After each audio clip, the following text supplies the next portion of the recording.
siratal ladzina an'amta 'alaihim ghairil maghdubi 'alaihim waladdallin, itu satu ayat.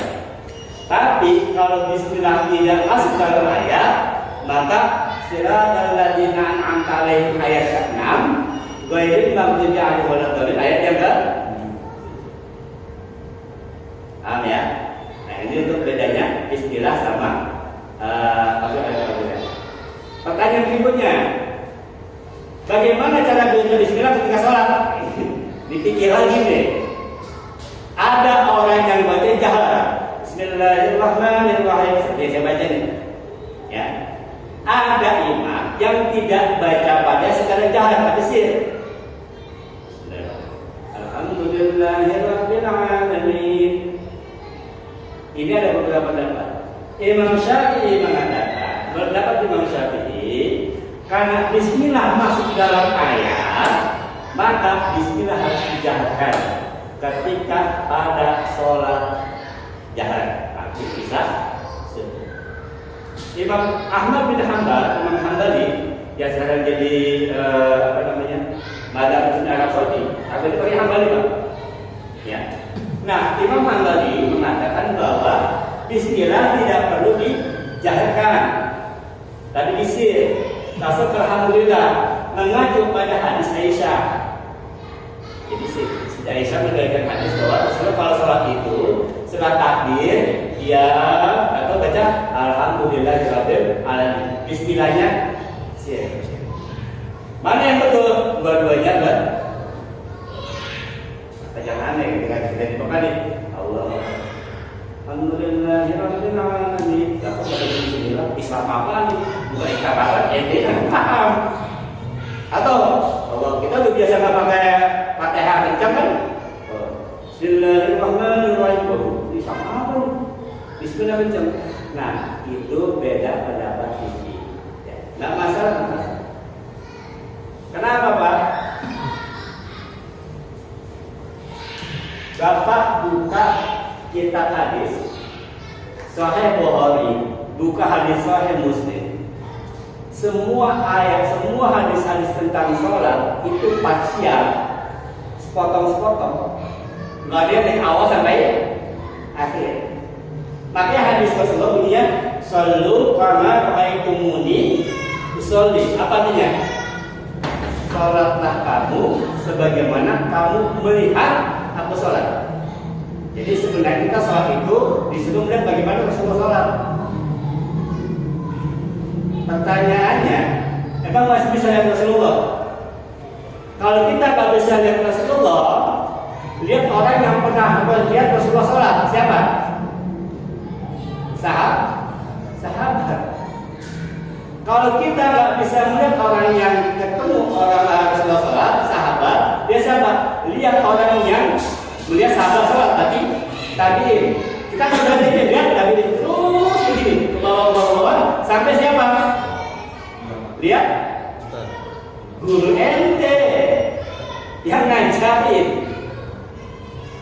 Jadi makna dari selalu kabar itu muncul ini selalu sebagaimana kamu melihat orang-orang yang sholat sebelum kamu. Dan ini siapa? Guru. Makanya belajar sholat dengan melihat guru, melihat buku. Karena kalau melihat buku banyak salah pahamnya. Kita lihat begini, oh begini. Contoh, mengangkat tangan dalam sholat itu, ini beda-beda nih, dalilnya sama, tapi pendapat beda-beda.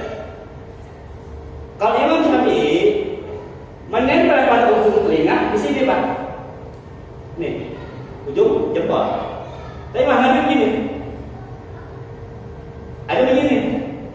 Nah, kemudian sejajar dengan pundak, yang ini kasih sejajar. Ada sini begini, Pak.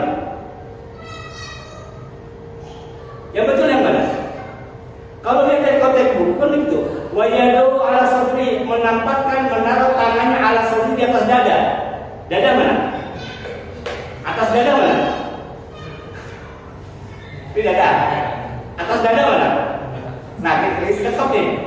Dapat kan gitu. Wa yadu ala sadri, menempatkan menaruh tangannya di atas dada. Dada mana ini? Atas dada mana? Begini kalau sampai. Terus kenapa begini?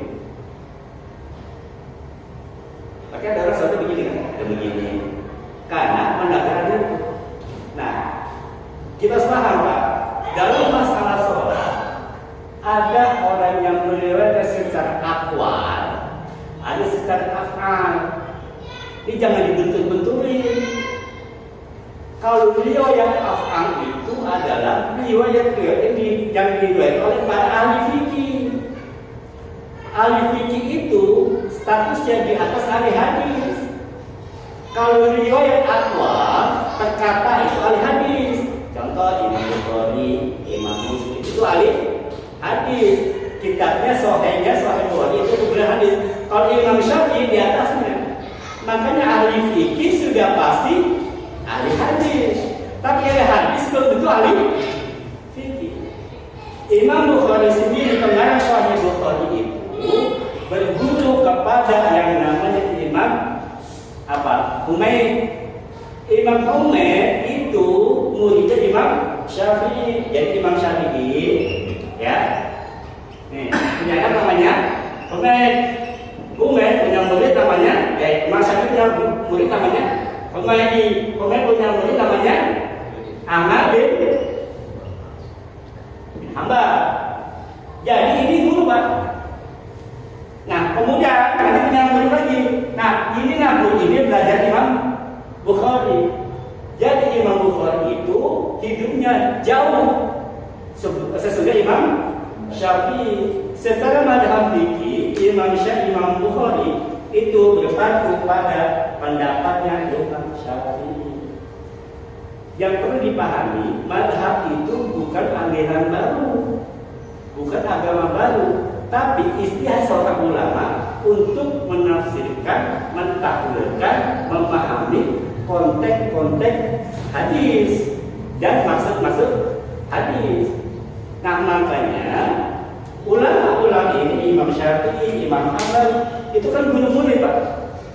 Imam Malik punya murid namanya Syafi'i, Syafi'i punya murid namanya Hambali. Kemudian Imam Abu Hanifah bahkan semasa di Imam Malik itu punya murid siapa saya teman-teman. Nah, muridnya Imam Hanafi ini adalah gurunya Imam Hambali. Jadi itu guru murid, Pak. Guru murid. Nah, beda pendapat biasa. Nah, Imam Syafi'i kelebihannya, Imam Syafi'i, Pak, usia 7 tahun dah hafal Quran. Usia berapa? 7 tahun sudah hafal. Usia kita berapa? Dia karena orang kagak tahu bimbel, Syafi'i begini. Allah karim. Dia tidak dapat Quran kita, hafal Quran, akal dia tentu hafal. Dia sehari menghafal Quran itu ratusan kali, Pak. Makanya ketika beliau meninggal, anaknya seperti sedih, anaknya. Ketika mau meninggal, saya ngomong gini, kamu kenapa sedih? Kamu takut? Allah akan menjamin hidupmu. Karena rumah ini sudah dihatamkan 60.000 kali hatam Quran. Rumah itu tidak pasti dijamin. Imam Syafi'i 7 tahun sudah hafal Quran. 10 tahun hafal kita kalau muwaqqaf. Ribuan hadis. 10 tahun, dari 10 tahun harus baca-bacakan. Ini luar biasa, luar biasa. Nah, ini Imam Syafi'i, Imam Maliki, Imam Hambali, Imam Maliki itu mereka semua adalah para mujtahid mutlak yang mampu merumuskan sebuah hukum, istinbat hukum, karena perangkat-perangkatnya sudah cukup. Makanya kata Musbah Ahmad, Anda nggak bakal paham Quran kalau nggak hafal. Maka jangan sok-sokan. Hafal belum, hafalin dulu Qurannya baru ngecek, gitu kan? Nah, kita baru hafal, kadang baca masih hafal gitu kan?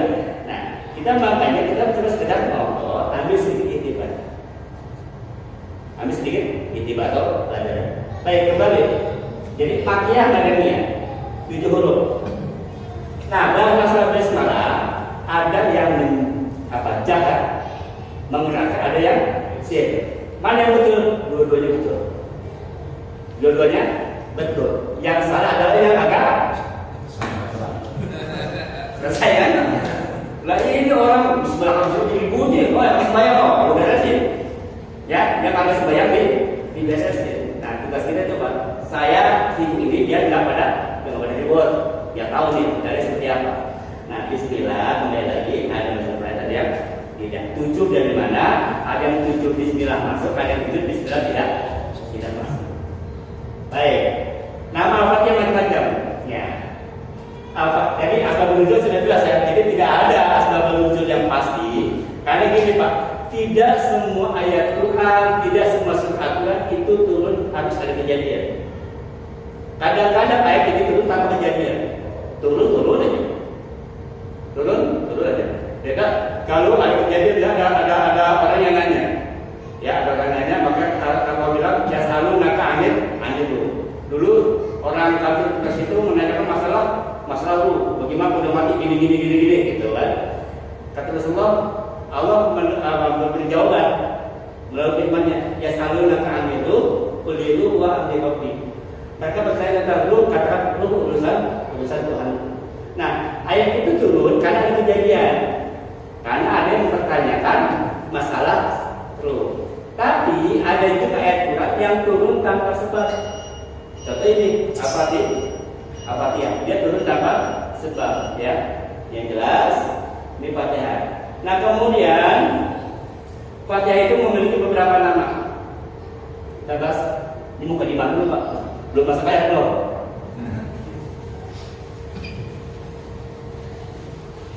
Makanya Pak kata guru saya, orang makin tahu makin bodoh, Pak.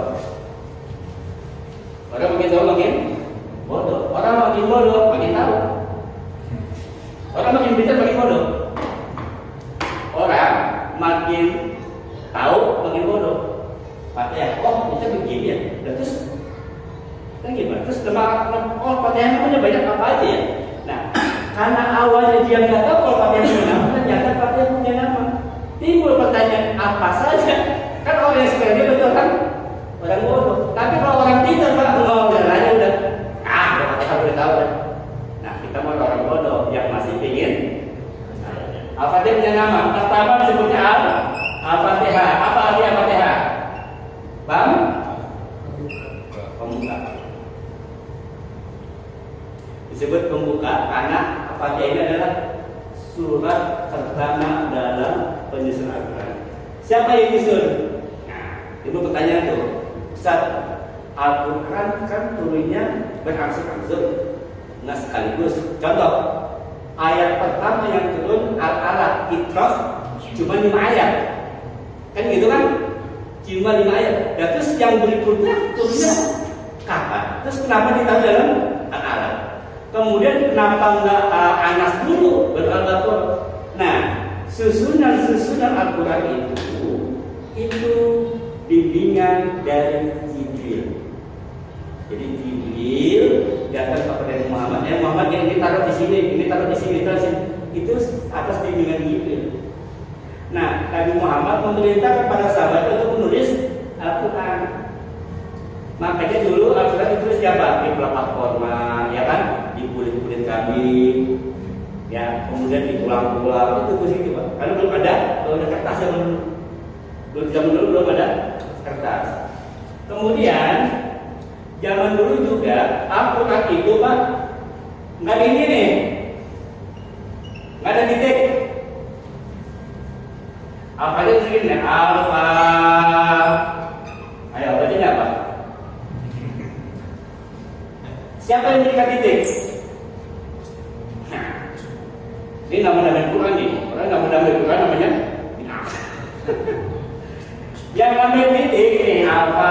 Nih satu, ini kedua, Imam Sayyidina Ali.